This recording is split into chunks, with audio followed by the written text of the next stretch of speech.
If you'd like to talk about your own Bigfoot encounter, or if you're looking for help from a Bigfoot investigator in your area, email me at bigfootcrossroads@gmail.com.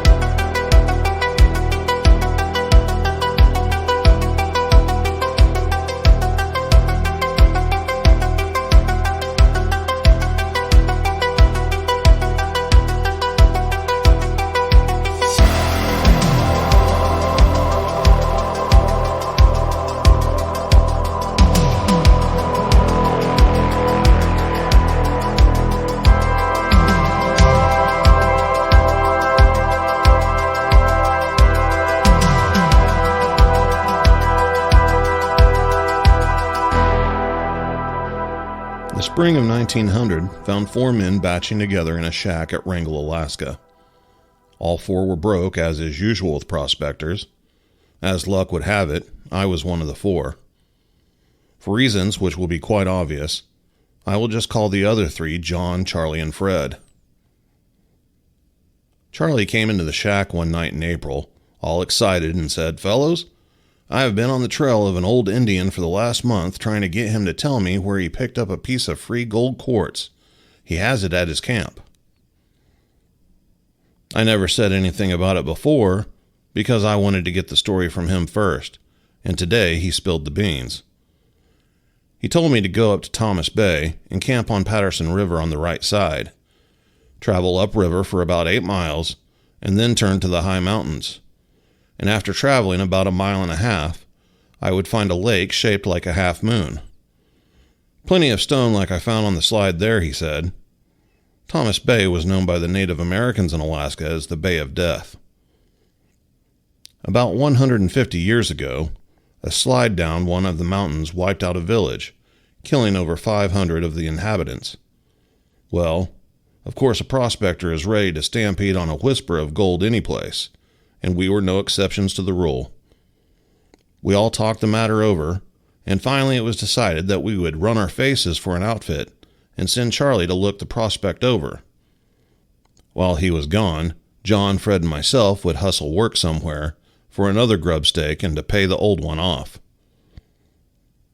The forepart of May, Charlie loaded his outfit into a canoe and, having favorable weather, left Wrangell for Thomas Bay, which lies northwesterly about 50 miles. He had 3 months' supplies, but was to come back any time sooner if he found anything. But if he didn't show up in that time, we were to put out a search for him. John and Fred took a contract to get out wood, and I got a job in the Wrangell sawmill. Things went along until the first part of June, when, on a Sunday in the late afternoon, we all being home, and in walks Charlie without a coat or a hat, and looking as if he had been through hell. He didn't give us any greeting whatever, just heaved a piece of quartz over into a corner of the room and said, "Get me something to eat. I'm all in and want to rest." The fellow looked it, and after he had eaten, he turned in without telling us a thing about his trip. We picked up the piece of quartz and say, boy, it sure was a pretty thing to look at for a prospector. It was shot through with gold specks just like a badly freckled-faced kid. Were we excited? I'll say we were. Just before dark, we walked down to the beach to bring Charlie's outfit, as he had come up to the shack with only that piece of quartz in his hand. But there wasn't a thing in the canoe except the oars. Not much sleep for us that night, but Charlie never stopped sawing wood. We had hard work getting Charlie up for breakfast next morning, but when he did roll out, he just ate, borrowed a coat and hat, and left the house without saying a word or even answering one question out of the many put to him by us.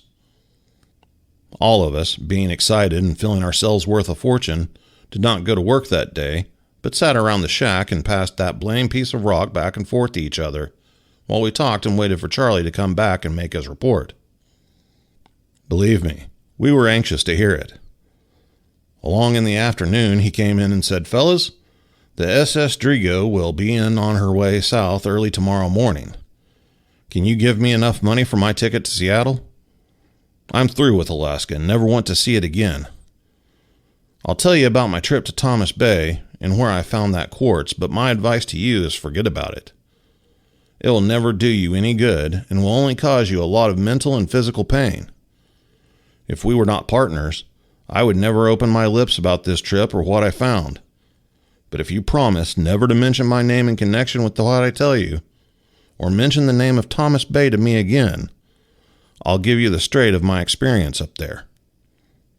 Judge for yourselves as to my saneness, because this is the most astounding thing you ever heard, and, as far as I'm concerned, is beyond me to reason it out. Don't ask any questions to prolong my story any longer than it takes to tell it, as I want to leave Alaska and forget it if I can. I will try to make the one telling plain enough. This was Charlie's story. The first night after leaving Wrangell found me in Ideal Cove. Next night I reached Muddy River in time to make camp again. The third night I hit Ruth Island in Thomas Bay. I spent the next day looking up Patterson River for a suitable place for a good camp, which I found a quarter of a mile way up from Tidewater, on the right-hand side looking up the river. Broke camp on Ruth Island the next day and moved up to the place I picked out the day before. Put up my tent, packed up my outfit, and left the canoe on the riverbank. The next day I spent cooking beans, cutting wood, and making things comfortable for a long stay. As it looked like rain, I wanted to get my things fixed to keep dry. It started to rain that night and just kept it up for days. I lost track of time as each day was just like the one before.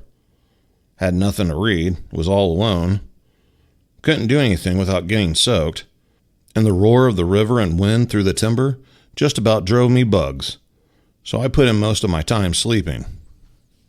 Finally, the weather broke and I got out. Spent several days in trying to find the old Indians' Half Moon Lake, but couldn't get it spotted. I did find, about 2 miles from camp up the river and about a mile from it, a lake shaped like the letter S. On the creek coming out from the lower end, I panned some pretty good colors. But, as I figured, not enough to get excited about. Yet, an indication of gold in the country. Talk about a dead country, that sure is. There doesn't seem to be any life in there at all. You might spend all day in the timber without seeing a squirrel. I was getting sort of tired of beans, rice, and bacon, so I made up my mind I would go over to a ridge about 8 miles east of the S Lake and get a few grouse, as I thought I could hear a few hooters up there when I was at the head of this lake.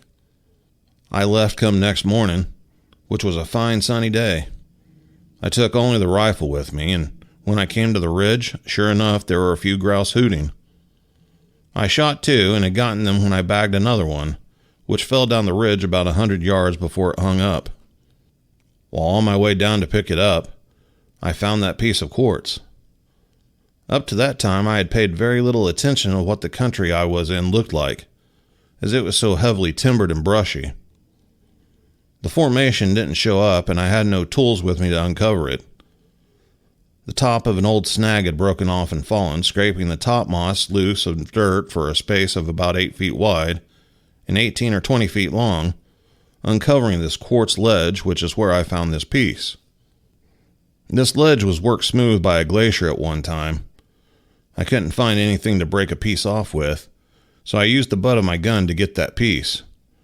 In so doing, I broke the stock of my gun, thus ruining it for further use. This didn't worry me any, as I knew there was no game in the country larger than a grouse and damn few of them. My first thought was of the richness of the quartz and of you fellows in getting back to town to round you all up so we could get busy on it. After looking over and enjoying the feeling of knowing I had made a rich find, I covered the ledge up again with moss, limbs, and rotten chunk. Finishing that job, I thought I would climb the ridge directly over the ledge and get my landmark so I could come back to it again or tell you where it was if anything should happen to me.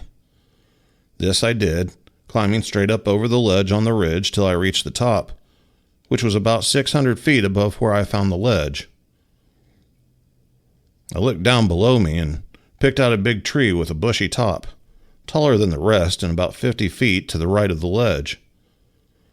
Looking over the top of this tree from where I stood, I could see out on Frederick Sound, Cape of the Straight Light, the point of Vanderput Spit, and turning a little to the left, I could see Kodiak Island from the mouth of Wrangell Narrows. Satisfied with that, I turned half round to get back a sight on the mountain peaks, and lying below me on the other side of the ridge from the ledge was the Half Moon Lake the Indian had told me about. Right there, fellows. I got the scare of my life. I hope to God I never see or go through the likes of it again. Swarming up the ridge toward me from the lake were the most hideous creatures. I couldn't call them anything but devils, as they were neither men nor monkeys, yet looked like both. They were entirely sexless, their bodies covered with long, coarse hair, except where the scabs and running sores had replaced it. Each one seemed to be reaching out for me and striving to be the first to get me. The air was full of their cries, and stench from their sores and bodies made me faint. I forgot my broken gun and tried to use it on the first ones, and then I threw it at them and turned and ran. God, how did I run? I could feel their hot breath on my back. Their long, claw-like fingers scraped my back. The smell from their steaming, stinking bodies was making me sick, while the noises they made, yelling, screaming, and breathing, drove me mad. Reason left me. How I reached the canoe or how I hung on to that piece of quartz is a mystery to me. When I came to, it was night, and I was laying in the bottom of my canoe, drifting between Thomas Bay and Kodiak Island, cold, hungry, and crazy for a drink of water. But only to satisfy the latter urge, I started for Wrangell, and here I am. You no doubt think I am either crazy or lying. All I can say is there is the quartz. Never let me hear the name of Thomas Bay again, and for God's sake help me get away tomorrow on that boat. So passed out Charlie from our lives. We put his story down as a fantasy caused by loneliness and morbid thought.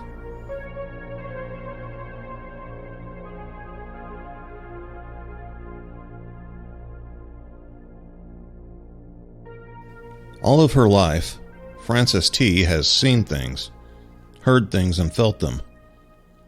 Born into a family of sensitives, this was rather normal. In my family, you were considered odd if you didn't experience abnormal things, Frances says. We never talked much about our experiences or our feelings about them. We just accepted them as normal, which in fact, to us, they are. But nothing could have prepared her family for what they encountered on a dark, desolate road in Arizona 20 years ago. It's a mysterious and traumatizing event that haunts them to this day. Frances's family had moved from Wyoming to Flagstaff, Arizona in 1978, shortly after her high school graduation. Sometime between 1982 and 1983, 20-year-old Frances, her father, mother, and her younger brother took a road trip back to Wyoming in the family pickup truck. The trip was a vacation to visit with friends in and around their old hometown. The only member of the family not present was her older brother, who was in the Army and stationed at Fort Bragg, North Carolina. The course along Route 163 took them through the Navajo Indian Reservation and through the town of Kayenta, just south of the Utah border, and the magnificent Monument Valley Navajo Tribal Park. Anyone who has lived in Arizona for any length of time knows that the Indian Reservation can be a beautiful if harsh place for non-natives. Many strange things happen out there, Frances says. Even my friend, a Navajo, warned us of traveling through the reservation, especially at night. Along with the warning, however, Frances's Native American friend blessed the family, and they were on their way. The trip to Wyoming was uneventful, but the trip back to Arizona along the same route more than justified the warning from Frances's friend. It still gives me goosebumps, she says. To this day, I have major anxiety attacks when I have to travel through the North Country at night. I avoid it at all costs. It was a warm summer night, about 10 p.m., when the family's pickup was heading south on 163, about 20 to 30 miles from the town of Kayenta. It was a moonless night on this lonely stretch of road. so pitch black that they could only see just a few feet beyond the headlights. So dark that closing their eyes actually brought relief from the fathomless black. They had been driving for hours with Francis's father at the wheel, and the vehicle's passengers had long ago settled into quiet. Francis and her father sandwiched her mother in the truck's cab, while her brother enjoyed the night air in the back of the pickup. Suddenly, Francis's father broke the silence. "We have company," he said. Francis and her mother turned around and looked out the back slider window. Sure enough, a pair of headlights appeared over the crest of a hill, then disappeared as the car went down, then reappeared. Francis commented to her father that it was nice to have company on this stretch of road. If something went wrong, neither vehicle and its passengers would be alone. Thunder began to rumble from the vast clouded sky. The parents decided that their son should come into the cab before he got soaking wet from any rain that might fall. Francis opened the slider window and her little brother crawled in, squeezing between her and her mother. Francis turned to close the window and again noticed the headlights from the following car. "They're still behind us," her father said. "They must be going to either Flagstaff or Phoenix. We'll probably meet them in Kayenta when we stop to fuel up." Francis watched as the car's headlights crested another hill and began its descent until it disappeared. She watched for them to reappear, and watched. They didn't reappear. She told her father that the car should have crested the other hill again, but hadn't. Maybe they slowed down, he suggested, or pulled over. That was possible, but it just didn't make sense to Francis. Why in the hell would a driver slow down or, worse yet, stop at the bottom of a hill in the middle of the night, with nothing around for miles and miles? Francis asked her father. You'd think they'd want to keep sight of the car in front of them in case anything happened. People do weird stuff when they are driving, her father replied. So Francis kept watching, turning around every few minutes to check for those headlights, but they never did reappear. When she turned to look one last time, she noticed that the pickup was slowing down. Turning back to look out the windshield, she saw that they were rounding a sharp bend in the road, and her father had slowed the truck to about 55 miles per hour. And from that moment, time itself seemed to slow down for Francis. The atmosphere changed somehow, taking on an otherworldly quality. Francis turned her head to look out the passenger window, when her mother screamed and her father cried out, "Jesus Christ, what the hell is that?" Francis didn't know what was happening, but one hand instinctively reached over and held down the button for the door lock, and the other tightly grabbed the door handle. She braced her back against her small brother and held firmly onto the door, still not knowing quite why. Her brother was now yelling, "What is it? What is it?" Her father immediately flipped on the interior cab light, and Francis could see that he was petrified. I have never, ever seen my father that scared my whole life, Francis says. Not when he came home from his tours in Vietnam. Not when he came home from special assignments. Not even when someone tried to firebomb our house. Francis's father was white as a ghost. She could see the hair on the back of his neck standing straight out like a cat's, and so was the hair on his arms. She could even see the goosebumps on his skin. Panic was filling the small cab. Francis's mother was so frightened that she began shouting in her native Japanese in a high, squeaky voice as she frantically wrung her hands. The little boy just kept saying, "Oh my God." As the pickup sped around the bend in the road, Francis could see the shoulder dropped off deeply into a ditch. Her father slammed on the brakes to prevent the truck from swerving into the ditch. As the pickup was slowing to a stop, something leapt out of the ditch at the side of the truck. And now Francis could clearly see what had started the panic. It was black and hairy, and was eye level with the passengers in the cab. If this was a man, it was like no man Francis had ever seen. Yet, despite its monstrous appearance, whatever this thing was, it wore a man's clothes. It had on a white and blue checkered shirt and long pants, I think jeans, Francis testifies. Its arms were raised over its head, almost touching the top of the cab. This creature remained there for a few seconds, looking into the pickup, and then the pickup was past it. Frances could not believe what she had seen. It looked like a hairy man or a hairy animal in man's clothing, she says. But it didn't look like an ape or anything like that. Its eyes were yellow and its mouth was open. Although time seemed frozen and distorted in this moment of fantastic horror, it was all over within a few minutes. The headlights, her little brother coming into the cab, and the thing. By the time the family reached Kayenta for gas, they had finally calmed down. Frances and her father climbed out of the pickup and checked the side of the truck to see if the creature had done any damage.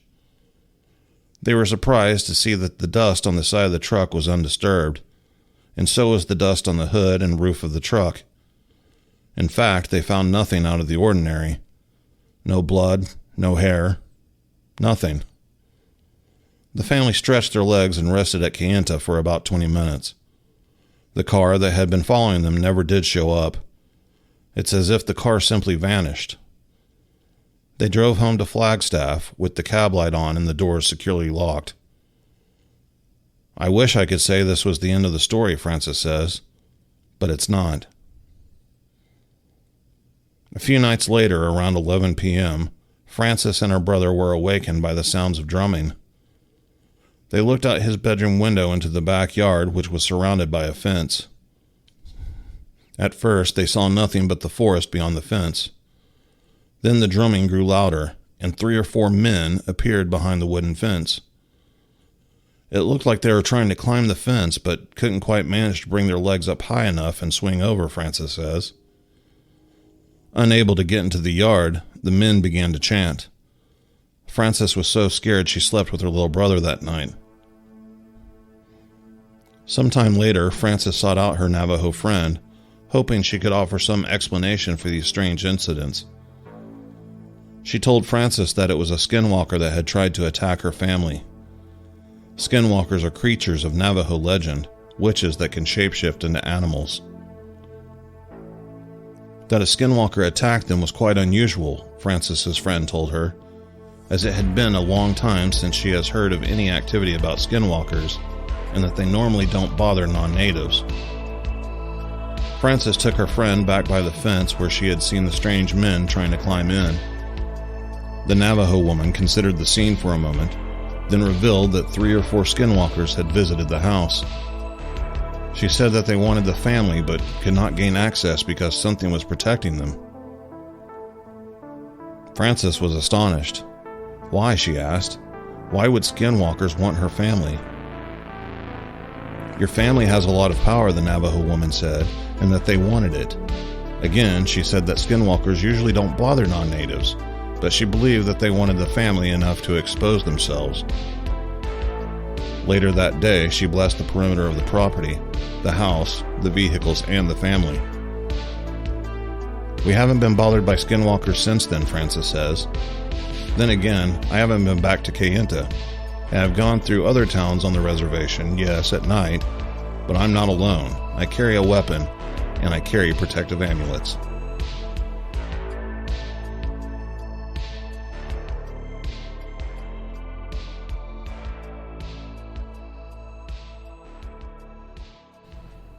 My brother-in-law and I were headed east on Lucia Falls Road northeast when we saw something on our left, sort of like it might have been a shooting star.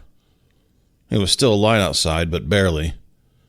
He thought it might have been a light airplane crashing, so we pulled over to the side of the road and got out of the truck and listened, but heard nothing. No cries for help, no sounds of metal burning. Silence. This area is due south of the city of Ecolt and east of Louisville, Washington, but only a stone's throw from Molten Falls State Park proper. We had been over on Ecolt Mountain Road earlier and had come down this way via Northeast Kelly Road where it intersects with Lucia Falls Road. Thinking we should help if it was a plane down, we worked our way through the brush and trees to where the railroad tracks paralleled Lucia Falls Road, and I told him one of us better run back and get a flashlight in case it was a down plane and somebody was hurt. He yelled he was going on ahead to see if he could find the source of the flash of light and look for survivors. At this point I stopped and turned around real quick to race back to the truck. I have a high-powered spotlight that is portable in the back, and my mind was on hoping the batteries were still good. When I turned to make my way back to the truck, I could swear I saw a big man higher up on the road near the truck, just standing there. But I caught my foot, looked down for a minute to get a better grasp on where I was stepping, and when I looked up again, he wasn't there. I called out to him, but got no reply. Limping a little, I finally got back to the truck. The batteries were working fine, and it was almost completely dark by this time. I grabbed my wife's cell phone off the seat, tucked it into my pocket, shouldered a loop of rope just in case, and grabbed the lantern.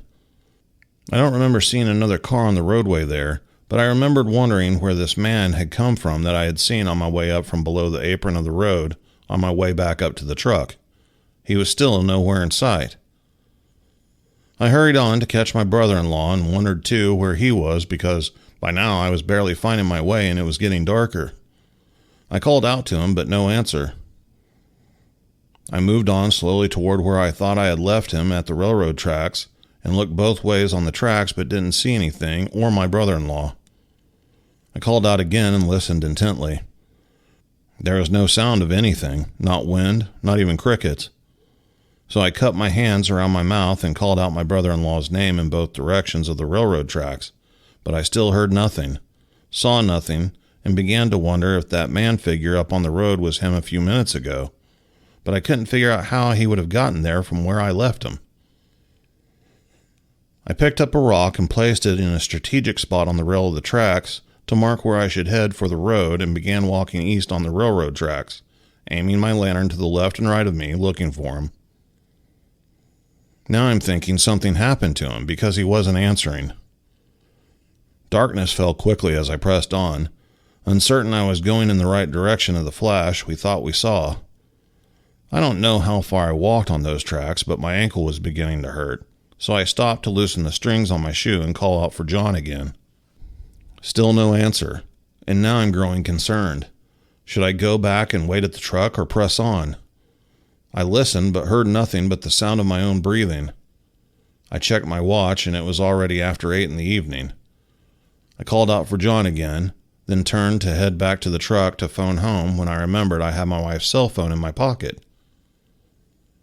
The lantern scanned the tracks and terrain left and right of the tracks as I came back upon the marker rock I had placed on the rails. No sign of John, but maybe he went in the other direction, I thought. So I left the marker rock to the road and walked the tracks in the other direction for about 15 minutes, calling out for him all the while. About the only thing I noticed was the quiet. Where was my damn brother-in-law? It's roughly 9 at night now, and no sign of John, but I didn't want to leave him behind.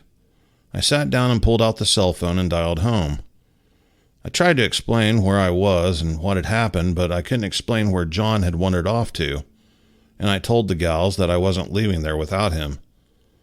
Just as I was about to hang up, I heard footsteps coming and the disturbance of gravel on the railroad ties. I flashed the lantern around and down the tracks where I heard the footsteps and thought I saw John coming. "John?" I yelled out several times. Then I told the girls he was coming and hung up the phone. John looked a mess. "Where you been, buddy?" I asked. He reached out and put his big arms around my neck and said he was glad to see me. "I didn't know you went in this direction, bud. Where you been and what happened to you?" He just hung on to me and said, "Can we get me back to the truck right now?" I asked him if he was hurt. "No," John replied. "Just scared shitless." "What happened? You've been gone over an hour." John didn't answer. We started walking back towards where I had the marker rock on the rails. John sort of leaning on me. "Man, you're not going to believe this." "Believe what?" I asked. "What the hell's going on with you, bud?" "I saw something," he said. "Something huge." "Yeah? What, is there a plane crash?" I asked. "I got to sit down," he groaned. "My heart's coming out of my chest, and man, I didn't see any plane." We walked with arms around one another's shoulders till we got back to my marker rock to the road, sat down in the gravel and turned off the lantern. John sat there in the dark for a few minutes with his head down between his knees, trying to collect himself. He was visibly shaken. He told me there was something out there. He said, something man-shaped, very tall but looked like the thing had hair on it. Then I lost enough light to tell much other than it stood off to the side of the tracks in a hulking manner, me facing it, and it facing me for a long time. I heard it breathing. I swear I heard the thing breathing, and I froze. Man, I just froze stiff. My mind shut down, and I couldn't think of what to do. I thought I was seeing things, he continued. It was something nightmares are made out of, and I don't recall I ever saw anything or a man that big before, and I never want to see anything like that again. I started to back up and run, but I couldn't see well, kept tripping on the rails, cross ties and such, and falling down. I think I'm all skinned up. Let's just get home. Back home, he recounted the same story to the girls. He was all cut up on the knees, skinned up like and bleeding with one bad place on the side of his right rib where he said he fell on something, maybe a railroad railing or one of the ties. My brother-in-law is a big man, tall, and he describes this thing he saw as huge and hairy. Then I started wondering about the dark figure I saw up on the road that I called out to when I went back for the flashlights.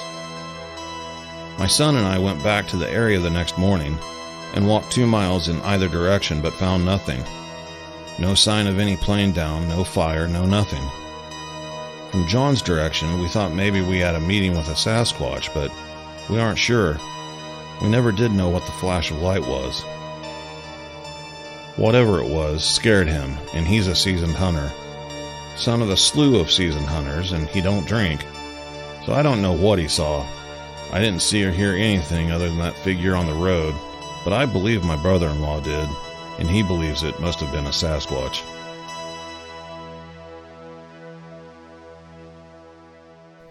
My dad worked in the timber industry his whole life. His father was a logger, and he grew up in and around the woods. My dad started his own logging company when he was 18, and has owned and operated shake and shingle mills from Oregon clear up to Thorn Bay, Alaska. He is an intelligent man and holds over 12 patents for various pieces of equipment he has designed and built over the years.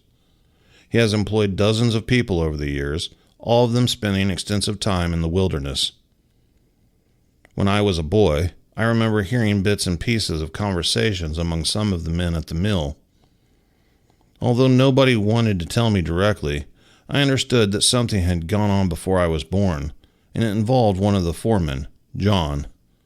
They weren't joking around. They were genuinely afraid and wouldn't talk about it with a kid. When I was young, my dad wouldn't tell me about it because I would often go out into the woods cutting blocks with him on the weekends, and he didn't want me to be afraid of the woods. While I was speaking with him last weekend, I told him a couple of strange events that happened to me later in the wilderness, and that reminded me of the hints of a story I heard when I was a boy. After some prodding, he told me the following story. In the mid-1960s, my dad owned a large roofing product mill in Aberdeen, Washington. He had teams of men that would cut the fallen old gross cedar salvage left after a logging operation. He had permits to salvage a large amount of the wood in the coastal areas of Grays Harbor County, primarily in the area around Copalis Beach. Several of the men on his cutting crews lived in and around Copalis Beach. His foreman, a man I will call John for the story, was a bright, down-to-earth hard worker. My dad trusted him with thousands of dollars of vehicles and equipment, as well as the safety of his crews.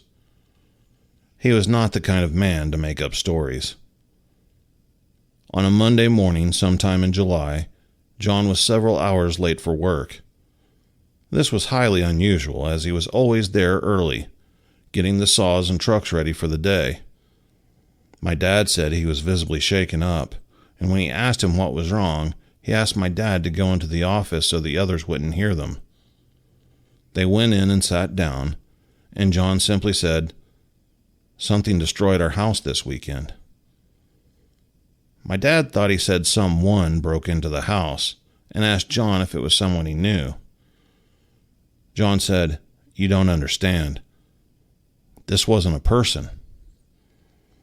It was a I don't know what it was, but it completely trashed the house.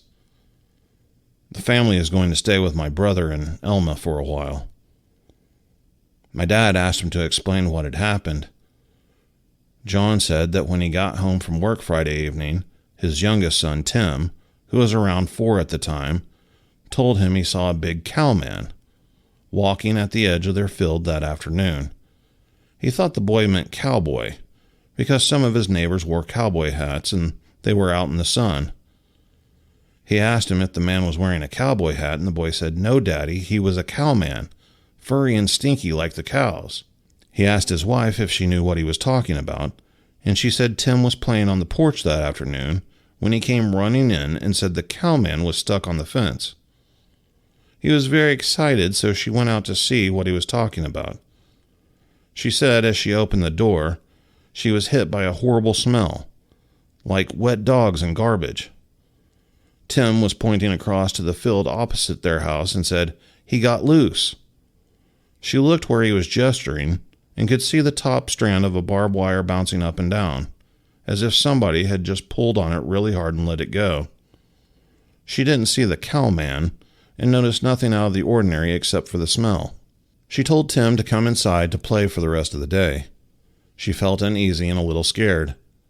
Their older son, John Jr., who was 12 at the time, was at a friend's house and walked home a short while after Tim saw this cowman.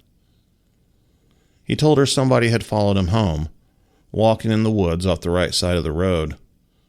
He never seen who it was, they never left the woods, but he said it had to be a really big man. He would hear large sticks cracking, and the footsteps were very heavy.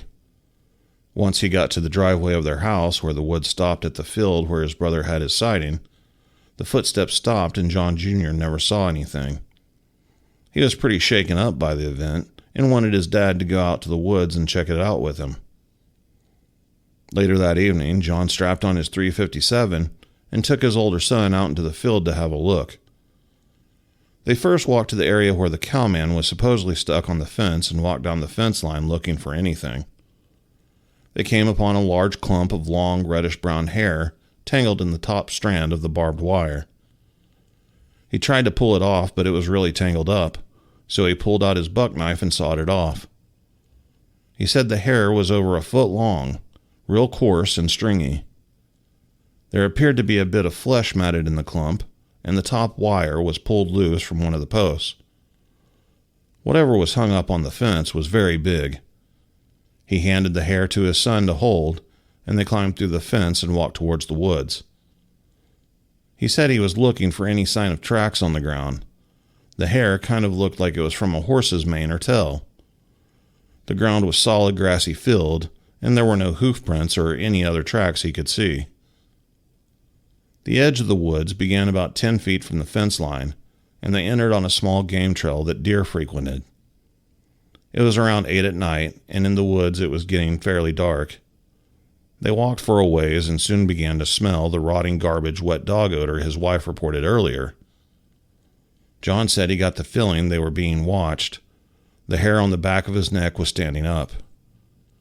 He told his son they should head back before it got dark, and the boy didn't argue.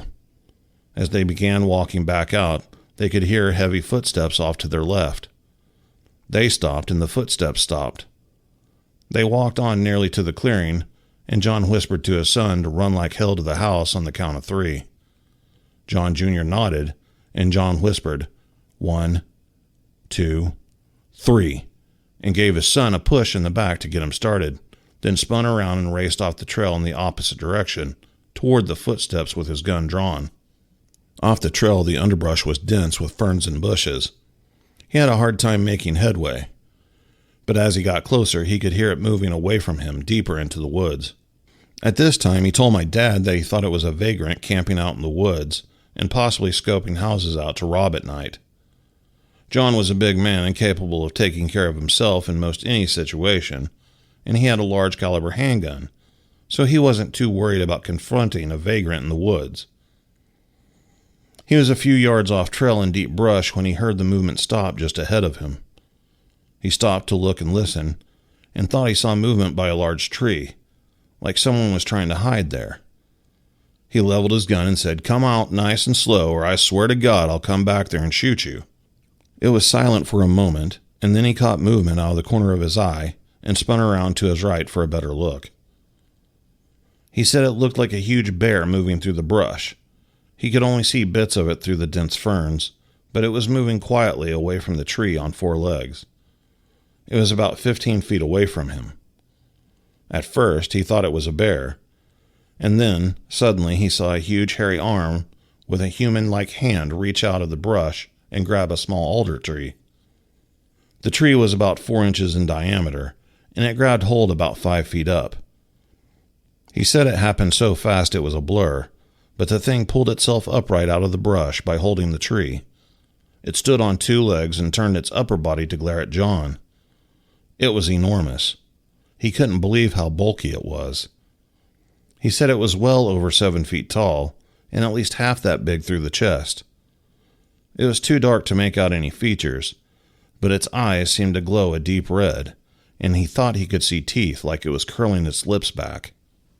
It stood for just a brief moment, and then lunged ahead, pushing back on the tree with tremendous force. The tree snapped loudly and crashed into the trees around it, getting hung up in the branches, not falling to the ground.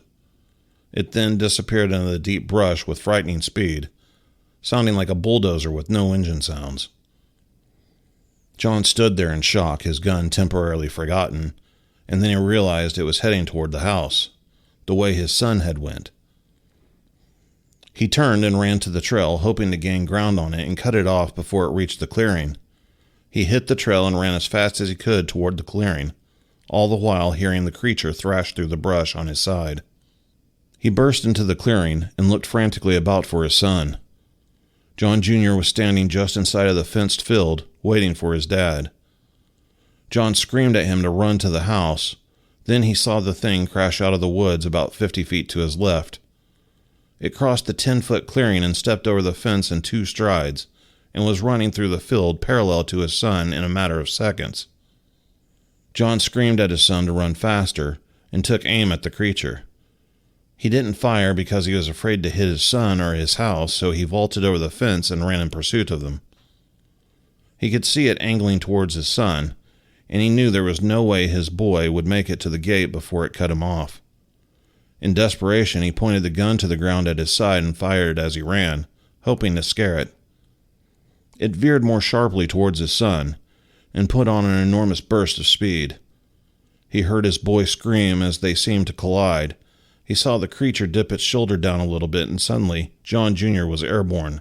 He flew about 10 feet, then hit the ground rolling. The creature never paused. It continued to run at an amazing speed in a loop back towards the woods. Once the line of fire was clear, John stopped and squeezed off the remaining 5 rounds at the retreating creature. He was pretty sure all of the shots went wild. The creature never made a sound or slowed down and was soon over the fence and back in the woods. He reached his son, who was shaken up but not physically hurt. He asked his dad if it was a bear. Apparently, little John was so busy running for the house that he didn't see the creature running after him. He said something big and black suddenly ran into him, and he felt a huge paw hit his bottom, and he said he felt like he was falling. John pulled his son to his feet, and they ran through the gate and into the house, locking the door behind him. They were both out of breath and white as ghosts. His wife was screaming at him, demanding to know what the gunshots were for, and if they were all right. When he could catch his breath, he told her to make sure the back door was locked. He was going to call the sheriff. He went to the phone and began to dial the number. This was before 911, then stopped and wondered what exactly he was going to say. He hung up the phone, realizing what an idiot he would look like if he told the sheriff the boogeyman just chased him out of the woods. He told his wife that it was a large animal, possibly a bear. He didn't know how to begin to tell her their 4-year-old was right. His cowman was real, and it was more frightening than anything he could imagine. He told them all to keep the doors locked and stay away from the windows. Around 10 o'clock that night, both boys were in bed, and John and his wife sat down to watch the news. They soon heard a loud moaning cry, kind of like the siren on the volunteer fire department. It would stretch out for a long time and then end with a whoop whoop sound. It was coming from the woods opposite the house. His wife asked, "What the hell is that?" John answered truthfully, "That is Tim's cowman." He then described to her the full details of what had happened, and then she immediately wanted to call the sheriff. He convinced her that they would sound crazy, and that he would handle it himself. She reluctantly agreed, and told him she didn't want either of the kids to go outside until the thing was gone. The howling went on until around midnight, when it got quiet again. John wanted to stay up through the night and watch over the house, but he had a long day at work and the excitement earlier had worn him out. They went to bed around 1 in the morning and had no further problems that night. They slept in that morning and the boys were already up and watching cartoons when they got out of bed. The first thing little John said was that he had heard the bear rubbing against the house last night. He said he was too scared to get up and tell his parents and fell back asleep soon after. Then Tim said, "The cowman talks funny." This stopped John cold. He asked his son, "When did you talk to the cowman?" Tim replied, "Last night in my room." John asked, "The cowman was in your room?" "No, Daddy, he's too big for my room. He talked to my window," Tim said, and turned back to the cartoons. "What did the cowman say, Tim?" John asked. "He talks funny. I don't know what he said. He talks like this. Oh, ah, ah, oh," Tim said, and started making strange monkey-like noises. "Did the cowman try to get in your window?" John asked, breaking out in a cold sweat. "He's too big for that. He made funny faces. He has Lincoln log teeth," Tim said with a smile. John later learned Tim meant it had square teeth that looked the same size as the small blocks in a Lincoln log set. It apparently spent quite a while talking and making faces outside the boy's window. Tim said it lay down and went to sleep outside, and he could hear it snoring. John walked to his younger son's room and cautiously peered out the window. No sleeping cowman. John told the boys to get dressed. They were going to go visit their uncle in Elma for the day. After his wife and kids left, he called one of the men from his crew and asked him to come over. I'll call him Patrick. He was an ex-state patrolman, and my dad said he was kicked off the force because of his drinking problem. He was a good worker and never got drunk before dark, so John figured they would have most of the day to look for this thing. When Patrick arrived, John greeted him at the door and said, "Are you up for some hunting?" Seeing how it was not hunting season, Patrick told him he doesn't poach and doesn't even want to know about it if John did. John told him it wasn't deer he was after, and he went on to explain the previous night's events. Patrick didn't really believe him, but could see he was sincere and still shook up. John had his pistol and a bolt-action .30-06. Patrick had a .38 in his car, and John loaded him a 12-gauge. They first circled the house looking for any signs of a nocturnal visitor. At the back of the house, there was a spigot for the garden hose, and it always leaked. There was a patch of ground worn bare of grass under it, and it had turned to mud. In the center of the mud, there was a huge clear imprint of what looked like a bare human foot. John said it was at least 18 inches long and very wide. It was so clear that he got the feeling it was left there on purpose. They found no other prints around the house and in places in the field and woods where a track could be made. The creature seemed to avoid them. Off to the side of the track in the mud were 4 straight lines, about 8 inches long. He said it looked like someone had raked their fingers through the mud. When they circled around the side of the house and got to Tim's window, they saw what it was for. Above the top of the window, a good 7 feet up, were 4 muddy streaks, and on the window itself were dozens of large muddy fingerprints. The glass wasn't cracked or broken, just smeared with mud. By this time, Patrick was fast becoming convinced something strange had indeed happened the night before. Before going out into the woods, John wanted to feed the family's pigs. They had 2 of them, apparently fairly young, weighing around 40 pounds each.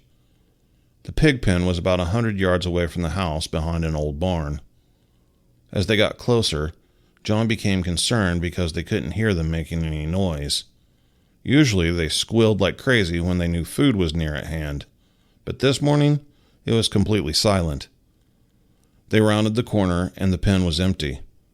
No sign of damage or struggle. The pigs were just gone. They searched the barn but found nothing out of place, so they decided to hit the woods and try to kill this thing. They entered on the same trail John and John Jr. had used the day before. John showed Patrick the broken fence wire and told him again about the hare. It was a bright summer morning, and John was surprised at the difference from the previous evening. The night before had been still and silent. Now the woods were alive with birds and small animals. He showed Patrick the broken tree, and they followed the creature's trail and found several more trees and large branches twisted and broken. They could see large, faint impressions of footprints where the ground was soft. They followed the deer trail further into the woods and encountered nothing unusual. By noon, they were both getting hungry, so they hiked back to the house for lunch. They spent the rest of the day poking around, but saw nothing more out of the ordinary. Just before dark that night, his wife and kids drove up. He and Patrick were sitting on the porch with guns, watching the woods. His wife asked if they had seen anything. John told her about the footprint in the mud on the window. Patrick had retrieved a pint of booze from his car and was well on his way to getting smashed. John decided he didn't want a frightened drunk with a gun around his family, so he suggested that Patrick could go home. Nothing was going to happen anyway. Patrick agreed and drove off, and John continued to watch the woods. His wife brought out a plate of food and a Coleman lantern and a flashlight. He told her he would stay out there and watch the house through the night. Before they went to bed, he went into their bedroom and, with help from his wife, pushed the king-size bed as far from the windows as they could. They agreed that his wife and kids would all sleep in that bed for the night, and he would keep watch around the house. She had grown up hunting and knew how to handle a gun as good as him, so she insisted on keeping the shotgun in the room with them. He agreed, after making her promise to ask for a name before shooting anything. If it replied John, please don't shoot it. There was a full moon that night, and John could see across the field and into the inky dark of the woods. The night air was filled with the sound of thousands of crickets, and the pond behind the house was full of croaking frogs. As the moon rose higher, clumps of weeds in the field began casting sinister shadows, and before long John was seeing big hairy creatures sneaking up on him in each of them. He stood up and lit a cigarette, trying to shake the fear and concentrate on the task at hand. As he smoked, he wandered to the end of the porch and stood looking at the darkened barn. Something was different, but he couldn't quite place it. The front of the barn facing the house was open, and the moonlight was hitting it from the side, casting the interior in deep shadows. He stood watching the black opening as he finished his smoke, thinking about the missing pigs. He then realized what was wrong. All the crickets and frogs had gone silent. It was as quiet as the inside of a mausoleum at night. He could hear the minute shrill buzz of his own nervous system. As he turned to walk back to his chair, he thought he saw movement in the barn. He looked intently at the opening and could make out nothing, then turned his head a bit to the side and saw what looked like two red eyes hovering about 8 feet off the ground. He couldn't see them if he looked straight at them, but when he averted his eyes a little, they became clearer. They were a deep burning coal red, almost invisible in the dark. Every few seconds they would disappear when the creature blinked.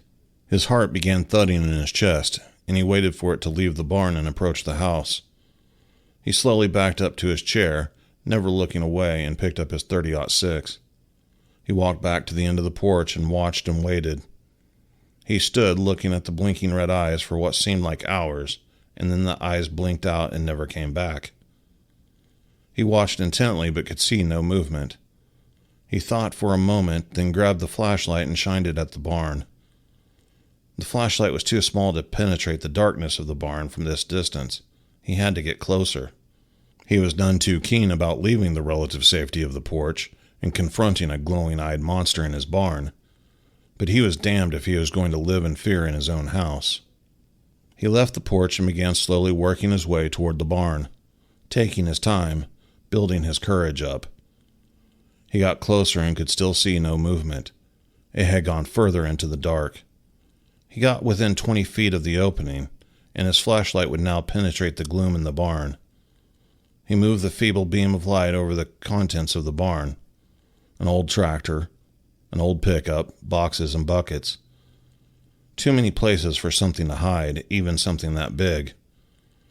He cautiously walked closer, now shining the flashlight down the barrel of his rifle. He stopped at the entrance and shined the light all over, searching the corners and under the vehicles. He stepped into the barn, every sense straining for sound or movement. He walked around the pickup, tensing for a huge hairy arm to reach out and grab him at any second. He made his way closer to the rear of the barn, without seeing anything, and slowly turned around to leave. He felt both relieved not to have encountered it in the dark barn, and frightened and somewhat confused about where it could have gone. As he was walking out, he glanced at the wide stairs leading up into the hayloft and froze. He knew with complete certainty that it had climbed those stairs and was waiting for him to walk out under the hayloft and jump down upon him. He couldn't move. He was literally frozen in fear. He swore he could hear the floorboards softly creak above him as an enormous weight edged stealthily closer to the edge. He stood with his heart pounding in his ears, unable to move or act. Suddenly, there was the booming explosion of a shotgun from the house, followed by his wife screaming. His paralysis broke and he bolted out of the barn toward the house, completely forgetting what may have been in the hayloft. As he ran toward the house, he heard an inhuman roar coming from the woods behind the house. It sounded pissed off and in pain. It screamed again, and he heard branches breaking as it plowed through the forest, thankfully away from the house. He got to the house and almost knocked down the front door in his hurry to get inside. He ran down the hall to their room and found his family huddled together on the bed, sobbing. One of the windows was blown out, and his wife was still pointing the shotgun at it. When he burst into the room, she swung the gun in his direction and screamed, and he hit the floor. He waited for the blast, but it didn't come. He slowly stood up, and she had put the gun down, and he went to the bed. He asked her what had happened, but she was too shook up to answer just then. Tim started crying. "Why did you shoot the cowman, Mommy? Why?" John Jr. had his face buried against her shoulder, crying. After they calmed down a bit, he told them to get up and follow him. He led them to the living room, then went out the open front door and looked carefully around. He could see no sign of it. All was quiet again. He told them to come out and get in the car. They ran out in their pajamas and piled into the car. He got in and drove them to his brother's house in Elma. On the way there, they had calmed down enough to tell him what happened. She said a couple hours after they went to bed, she finally dozed off. She was awakened by Tim talking to someone and this bizarre clicking, chirping sound. Tim wasn't in the bed. He was standing in front of one of the windows. The moonlight was shining through both windows, illuminating the room pretty good, but there was a large shadow, like a tree, obscuring the window in front of Tim. She knew there were no trees close enough to cast a shadow, so she told Tim to get away from the window. "Mommy, listen. The cowman can sound like a bird," Tim said, pointing excitedly at the dark figure in the window. "Timmy, get away from the window," she said, trying to keep her voice quiet. Right after she spoke, the noises from outside changed. It went from a soft chirping to a strange gibbering, almost like human speech, with an occasional pig-like snort thrown in. At this time, little John woke up and said, "What is that?" rather loudly. This seemed to incite the creature, and it hit the side of the house with its fist hard enough for the walls to tremble.